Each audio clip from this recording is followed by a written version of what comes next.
நம்ம தொடர்ந்து எஸ்ஏஆர் பற்றியான அப்டேட் தகவல்களை பார்த்துட்டு இருக்கோம். இன்னைக்கு வந்திருக்கக்கூடிய சில முக்கியமான தகவலை தான் ஒரு தொகுப்பா பார்க்க போறோம். நிறைய பேர் பாத்தீங்கன்னா இந்த நோட்டீஸ் அனுப்புறதை பத்தி கேட்டுட்டு இருக்காங்க. அதாவது நம்ம தொடர்ச்சியாக டிராஃப்ட் லிஸ்ட்ல பேர் வந்தவங்கன்னு பார்க்கும்போது ஒரு 5.5 கோடி பேர் இருக்கும். அந்த 5.5 கோடி பேருக்கு வேலை முடிஞ்சிருச்சு, இனி ஃபைனலா ஓட்டர் ஐடி வந்துரும் அப்படிங்கக்கூடிய எண்ணத்துல இருந்துட்டு இருக்கோம். ஆனா அது கிடையாது. உங்களுக்கு அந்த டிராஃப்ட் லிஸ்ட்ல பேர் வந்திருக்கு பாருங்க, அவங்களுக்கு தான் என்ன பண்றாங்கன்னா ஆவணம் கேட்டுட்டு இருக்காங்க. யார்கிட்ட எல்லாம் கேக்குறாங்கன்னு பார்த்தா அதுல ஒரு லிஸ்ட் எடுத்திருக்காங்க. அந்த லிஸ்ட் நம்ம ஆன்லைன்ல செக் பண்ண முடியுமான்னு கேட்டீங்கன்னா இதுவரையும் அதை ஆன்லைன்ல செக் பண்றதுக்கான வழியை காட்டல. ஆனா ஆஃப்லைன்ல செக் பண்றதுக்கான வழியை காமிச்சிட்டாங்க. இப்ப பிஎல்ஓ எல்லாம் பாத்தீங்கன்னா இந்த லிஸ்ட் வந்துருச்சு. மொத்தத்துல நீங்க புரிஞ்சுக்க வேண்டியது, டிராஃப்ட் லிஸ்ட்ல என் பெயர் வந்திருக்குது அப்படின்டா அதுக்கப்புறம் நான் என்ன செய்யணும்னா, நான் ஆவணம் கொடுக்கணுமா கொடுக்க கூடாதா அப்படிங்கறத தெரிஞ்சுக்க வேண்டியதா முதல் ஸ்டெப். ஏன்னா 5.5 கோடி பேத்துல 10 லட்சம் பேர்த்த ஆவணம் கொடுக்க சொல்லியிருக்காங்க. 5.5 கோடியில 10 லட்சம் அப்படிங்கிறது பாத்தீங்கன்னா ஒரு 50ல ஒரு பங்குன்னு தான் சொல்லணும். 50ல ஒரு பேர்த்திட்டையோ இல்ல 100ல ஒரு பேர்த்திட்ட தான் அவங்க என்ன பண்றாங்க, கேட்டுட்டு இருக்காங்க. அப்படி இருக்கும்போது அந்த 100ல ஒரு பேர் யாருங்கிறத நம்ம தெரிஞ்சுக்கணும். தெரிஞ்சா மட்டும்தான் என்ன பண்ண முடியும், அவங்க ஆவணம் கொடுக்க முடியும். ஆனா டிராஃப்ட் லிஸ்ட் எல்லாருமே என்ன நினைச்சுக்கிறாங்கன்னா, அவ்வளவுதான், இனி நமக்கு ஃபைனல் லிஸ்ட்ல பேர் வந்துடும், ஓட்டர் ஐடி கன்ஃபார்ம்னு நினைச்சிட்டு அப்படியே அமைதியா இருந்துடுறாங்க. ஆனா நீங்க இப்பவே ஆவணம் கொடுக்கணுமா இல்லையான்னு தெரிஞ்சுக்கோங்க. தெரிஞ்சுக்கிட்டா மட்டும்தான் அந்த ஆவணத்தை எப்ப கொடுக்கணும்னா பொங்கலுக்கு அப்புறம் கொடுக்கணும். அதாவது ஜனவரி 18க்கு அப்புறம் கொடுக்கணும். உங்களுக்கு டைம் ரொம்ப ஜாஸ்தியெல்லாம் இருக்காது. எப்படியும் தள்ளி தள்ளி போட்டாலும் கூட உங்களுக்கு ஜனவரி 20க்கு மேல இருந்து ஆவணம் வாங்கி பிப்ரவரி 10க்குள்ள முடிச்சிருவாங்க. அதனால நம்ம ஆவணம் கொடுக்கறதுக்கு ஒரு 20 நாள் டைம் கொடுப்பாங்கன்னு வச்சுக்கோங்க. அந்த 20 நாள் டைமுக்குள்ள நம்ம கொடுக்கணும்னா ஆவணம் நம்ம யார் கையிலுமே எல்லாத்துலயும் இருக்கும்னு நம்ம சொல்ல முடியாது. இல்லாத நாம தான் தயார் பண்ண வேண்டியது இருக்கும். அதனால ஆவணம் அப்படிங்கிறது முன்னாடியே தெரிஞ்சு வச்சுக்கிட்டாதான் இந்த ஆவணம் கொடுக்கணும்னு சொல்லிட்டு நம்மளால ரெடி பண்ண முடியும். டிராஃப்ட் லிஸ்ட்ல இருக்கக்கூடிய பேர்ல இருக்கிறவங்க யாரெல்லாம் ஆவணம் கொடுக்கணும் கொடுக்க கூடாதுன்னு சொல்லிட்டு தெரிஞ்சுக்கோங்க. அதை தெரிஞ்சுக்கிறதுக்கான வழி என்னன்னு பாத்தீங்கன்னா, முதல் வழி என்னன்னா, அவங்க என்ன பண்ணுவாங்க, உங்க வீட்டுக்கு ஒரு நோட்டீஸ் அனுப்புவாங்க. அந்த நோட்டீஸை நீங்க என்ன பண்ணுவோம், வாங்கி படிச்சுட்டு, ஆமா நம்மள என்ன பண்ண சொல்றாங்க, ஆவணம் கொடுக்க சொல்றாங்க, நேர்ல ஆஜராக சொல்றாங்க அப்படின்னு தெரிஞ்சுக்கிட்டு நீங்க போய் நேர்ல போய் ஆவணம் கொடுத்து கையெழுத்து போட்டு கொடுத்துட்டு வரணும். இது முதல் வழி. இது எப்ப கிடைக்கும் அப்படின்னு சொல்லி கேட்டீங்கன்னா, இப்பவே நிறைய பேத்துக்கு வர ஆரம்பிச்சிச்சு. நம்ம நேற்று கேட்டிருந்தோம் யாராவது வந்திருந்தா சொல்லுங்கன்னு. இப்ப பாத்தீங்கன்னா போட்டோவே எடுத்துலாம் நிறைய பேர் போட்டிருக்காங்க. அது சும்மா ஒரு பேப்பர் தான். அதுக்குன்னு பாத்தீங்கன்னா வெறும் பெருசா ஒண்ணும் கிடையாது. அது ஒரு நோட்டீஸ் உங்கள்கிட்ட இன்ஃபார்ம் பண்றாங்க, நாங்க தேர்தல் ஆணையத்துல இருந்து உங்களுக்கு அமைச்சிருக்கோம், உங்க பேர் இது, நீங்க கொடுத்திருக்கக்கூடிய அந்த எஸ்ஐஆர் ஃபார்ம் இருந்துச்சு பாருங்க, அதை நாங்க வாங்கணும், அதுல பார்த்தோம், நீங்க கொடுத்த 2002 தகவல் போதுமான அளவு எங்களுக்கு இல்ல, நீங்க 2002 தகவல்னு சொன்னதை வச்சு எங்களால என்ன பண்ண முடியல, கரெக்டா கண்டுபிடிக்க முடியல, அதனால நீங்க ஆவணம் கொடுங்கன்னு சொல்லி கேட்டிருக்காங்க. அப்ப 2002 தகவல் யாரெல்லாம் எடுக்கலையோ, அதாவது எடுத்து கொடுக்கலையோ, அந்த ஃபார்ம்ல எழுதி கொடுக்கலையோ, அப்படி இல்ல கொடுத்ததை தப்பா கொடுத்துருக்கீங்களோ அவங்கள்ட்ட மட்டும் தான் இதை கேட்கறாங்கன்னு தெரிஞ்சுக்கணும். அப்ப எஸ்ஐஆர் ஃபார்ம்ல நம்ம அந்த 2002 தகவலை முழுசா தப்பு பண்ணவங்களையும் காலியா விட்டவங்கள்ட்ட தான் இதை வாங்குறாங்க. ஒரு சிலர் பாத்தீங்கன்னா 1-2 இடத்துல தப்பு பண்ணிருப்பாங்க. ஆனா எப்படி சர்ச் பண்ணலாம்னு பாத்தீங்கன்னா, 2002 தகவலை வெறும் நேம் கொடுத்து சர்ச் பண்ணலாம். உங்க பேரும் உங்க அப்பா பேரு கொடுத்து சர்ச் பண்ணலாம். அந்த இடத்துல இருக்கக்கூடிய உங்க உறவினர் பேர் கொடுத்து சர்ச் பண்ணலாம். அது இல்லாம பாத்தீங்கன்னா அங்க இருக்கக்கூடிய பார்ட் நம்பர் வச்சு சர்ச் பண்ணலாம். இந்த மாதிரி பல வெரைட்டி இருக்குது. கார்டு நம்பர் வச்சு சர்ச் பண்ணலாம். 1-2 தப்பானாலும் மிச்சத்தை வச்சு கரெக்டா கூட எடுத்துட்டாங்கன்னா உங்கள்ட்ட கேட்க மாட்டாங்க.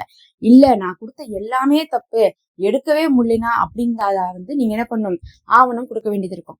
அதையும் அவங்களே நோட்டீஸ் அனுப்புவாங்க. முதல் மெத்தட் நோட்டீஸ் அனுப்புறது. இந்த நோட்டீஸ் அனுப்புறதுல பாதி பேத்துக்கு என்ன பிரச்சனைனா, எங்களுக்கு நோட்டீஸ் எப்ப சேரும்னு தெரியல, எங்களுக்கு அனுப்பியிருக்காங்களான்னு கூட தெரியல, நோட்டீஸ் எங்க அட்ரஸ் வேற மாறி இருக்குங்களா சொல்றாங்க. அது கொஞ்சம் கஷ்டம் தான். அது வேணா நம்ம புரிஞ்சுக்க முடியுது. அமுச்சு விடுவாங்க, சரி அது சேருமா அப்படிங்கிறது யார் கையிலயுமே இல்ல. அதனால 2வது மெத்தட் என்னன்னு பாத்தீங்கன்னா, நம்ம டைரக்டா நம்மளுடைய பிஎல்ஓட்டையே அணுகி கேட்கலாம். இல்ல இஆர்ஓ இருப்பாங்க, அவங்கள்ட்ட கேட்கலாம். இவங்களெல்லாம் நீங்க எப்படி கண்டுபிடிச்சிக்கலாம்னு பாத்தீங்கன்னா, நமக்கு ஃபார்ம் கொடுத்தாங்களே அந்த ஃபார்ம்லயே பிஎல்ஓடைய நம்பர் இருக்கும்.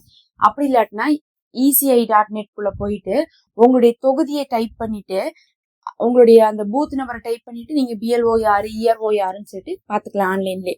அதெல்லாம் நம்ம ஆல்ரெடி வீடியோ போட்டிருக்கோம். அப்படி பார்த்து நீங்க என்ன பண்ணிக்கலாம், கேட்டுக்கலாம். இல்லாட்டா நீங்க நேர்லயே போகலாம். இப்ப முகாம் நடந்துட்டு இருக்கு எல்லா பக்கமுமே. நேர்ல போய் நான் டிராஃப்ட் லிஸ்ட்ல பேர் வந்துட்டேன், இப்ப எனக்கு ஆவணம் கொடுக்கணுமா கொடுக்க கூடாதான்னு நான் தெரிஞ்சுக்கணும், சொல்லுங்கன்னு சொல்லிட்டு கேட்டு என்ன பண்ணிக்கலாம், நீங்க தெரிஞ்சுக்கலாம். இந்த மாதிரி நேரடியாகவும் நீங்க தெரிஞ்சுக்கலாம். மூணாவதா வந்து பாத்தீங்கன்னா ஆன்லைன்ல இருக்குதா இல்லையான்னு கேக்குறீங்க. எனக்கு தெரிஞ்சு இதுவரையும் ஆன்லைன்ல இருந்து அது வரவே இல்லை. வந்திருந்தா நம்ம அப்லோட் பண்ணிடுவோம், அப்பவே அப்டேட்டும் கொடுத்துருவோம்.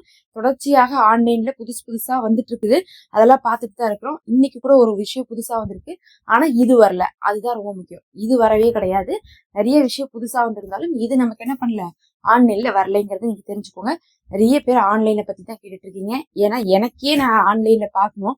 எங்க வீட்டுல பாத்தீங்கன்னா ஒரு 4 பேர் இருக்கோம்னா அதுல ஒரு 3 பேருக்கு கன்ஃபார்மா வந்து பாத்தீங்கன்னா ஆவணம் கேட்க மாட்டாங்க.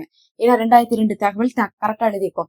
ஒருத்தவங்களுக்கு பாத்தீங்கன்னா அவங்களுடைய 2002 தகவல் வந்து கரெக்டா இல்ல, பத்தாவதுக்கு அவங்களுடைய பேரண்ட்ஸுடைய தகவலும் இல்ல. அதனால அவங்களுக்கே நாங்க கொடுக்கணுமா கொடுக்க கூடாதான்னு தெரியாம தான் இருந்துட்டு இருக்கோம். அதனால நாங்களே நோட்டீஸ் வந்தா மட்டும்தான் கொடுக்க முடியும். சோ வந்து ஆன்லைன்ல இல்லைங்கிறத நம்ம சொல்லிடுறோம் தெளிவா. அப்ப உங்களுக்கு என்ன ஆகும், அந்த நோட்டீஸ் வர்றதை வச்சோ இல்ல நீங்க நேரடியா பிஎல்ஓட்ட கேட்கறத வச்சோ ஆவணம் கொடுக்கணுமா இல்லையான்னு தெரிஞ்சுக்கலாம்.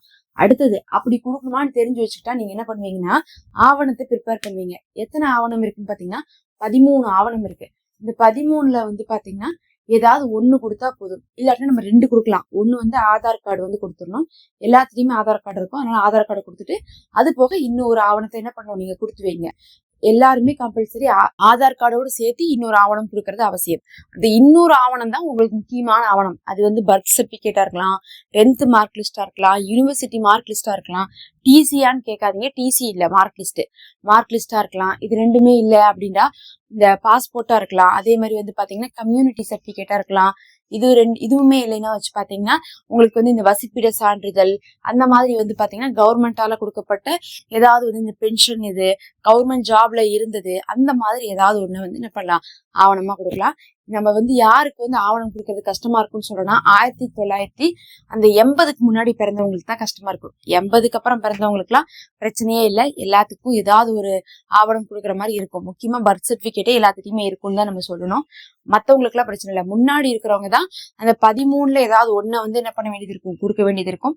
அதுலயும் சிலர் வந்து எங்கிட்ட 12மே இல்ல, எங்கிட்ட ஆதார் மட்டும் தான் இருக்குங்கிறாங்க. அது நம்ம என்ன சொல்றதுன்னு தெரியல. இப்போதைக்கு வந்து பாத்தீங்கன்னா தேர்தல் ஆணையம் ஆதாரோடு சேர்த்து இன்னொன்னு கொடுக்கதான் சொல்லிட்டு இருக்காங்க.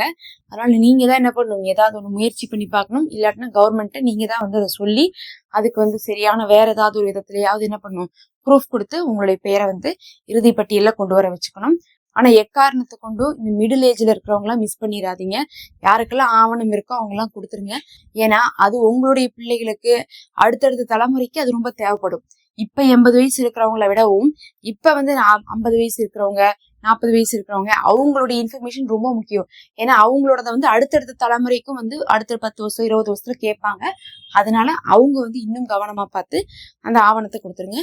மொத்தத்துல அந்த நோட்டீஸ் வந்தா நீங்க ஆவணம் கொடுக்கணும். அந்த நோட்டீஸ் வராதவங்க தான் வந்து பாத்தீங்கன்னா இறுதி பட்டியலுக்கு போவாங்க. நம்மளது எல்லாமே கரெக்டா இருந்தா மட்டும் தான் இறுதி பட்டியலுக்கு போக முடியும். வெறும் டிராஃப்ட் லிஸ்ட்ல பேர் வந்தா மட்டும் இறுதி பட்டியலுக்கு போக முடியாது.